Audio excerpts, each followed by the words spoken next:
सुबह के ठीक 10 बजे शहर के बीचों बीच एक भीड़भाड़ वाले बैंक में दरवाजे से अंदर एक बुजुर्ग आदमी दाखिल हुआ। सफेद दाढ़ी, धोती कुर्ता पहने, हाथ में पुराना सा थैला।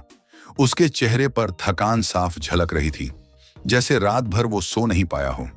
वो सीधे कैश काउंटर की तरफ बढ़ा और धीरे से बोला, बेटा, मेरी बहू अस्पताल में है, दवाई के लिए पैसे चाहिए, जरा मदद कर दो। पूरा बैंक सुन रहा था, लेकिन फिर जो हुआ उसने वहां मौजूद हर इंसान की इंसानियत पर सवाल खड़े कर दिए। बैंक के अंदर लोग लाइन में खड़े थे, कोई अपनी तनख्वाह निकाल रहा था, कोई एफडी कराने आया था, लेकिन उस बुजुर्ग की आवाज ने सबका ध्यान खींच लिया। लोग एक दूसरे को देखने लगे, ये कौन है? क्या सच में इसकी बहू अस्पताल में है? तभी बैंक मैनेजर राकेश मेहरा, मोटे चश्मे वाला, सूट बूट पहना हुआ, हमेशा गुस्सैल दिखने वाला आदमी बाहर आया। उसने बुजुर्ग को ऊपर से नीचे तक देखा और तेज आवाज में बोला, अरे तुम यहां क्या कर रहे हो? ये कोई भीख मांगने की जगह है क्या? बुजुर्ग घबरा गए, कांपते हुए बोले, नहीं बेटा, मैं भीख नहीं मांग रहा, मेरे पास अपना खाता है, बस पैसे तुरंत चाहिए। लेकिन मैनेजर ने उनकी एक न सुनी। राकेश ने सबके सामने बुजुर्ग का हाथ पकड़ा और उन्हें धक्का देकर बाहर कर दिया। निकालो इस आदमी को, बैंक के नियम सबके लिए बराबर हैं। बुजुर्ग वहीं फर्श पर गिर गए, उनकी आंखों से आंसू बहने लगे और पूरा बैंक चुपचाप तमाशा देखता रहा। कुछ लोगों के चेहरे पर शर्मिंदगी थी, पर किसी में हिम्मत नहीं थी कि आगे बढ़े। बुजुर्ग दरवाजे के पास जाकर बेंच पर बैठ गए। उनके होंठ कांप रहे थे। शायद आज मैं पैसे नहीं ला पाया तो मेरी बहू बच नहीं पाएगी। बैंक के गार्ड ने भी ताना मार दिया, बाबा, यहां रोज मत आया करो, बाहर जाकर भीख मांगो। लेकिन तभी एक नौजवान लड़का, अजय शर्मा, सादा शर्ट, बैग पीठ पर, आगे आया।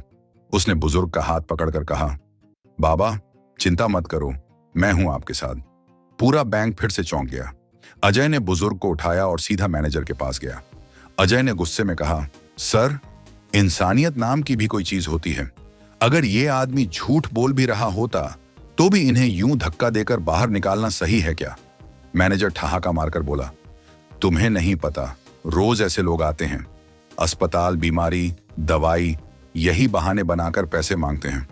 हमें इनके लिए टाइम नहीं है। अजय ने सीधा जवाब दिया, लेकिन सर, इस आदमी के पास खाता है, आप खुद चेक कर सकते हैं।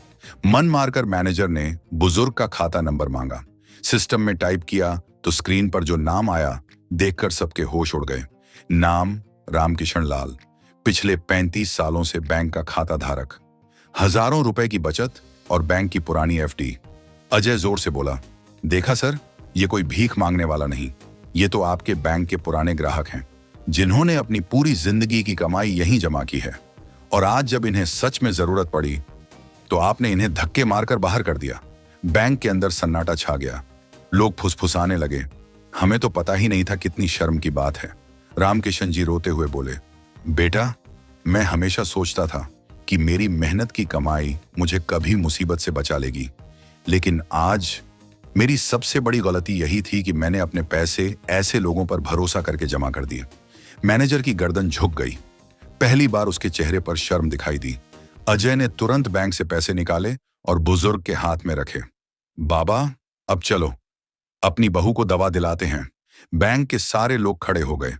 कुछ ने बुजुर्ग से माफी मांगी, कुछ ने चुपचाप उनकी मदद के लिए पैसे दिए। रामकिशन जी की आंखों में आंसू थे, लेकिन इस बार वो आंसू राहत के थे।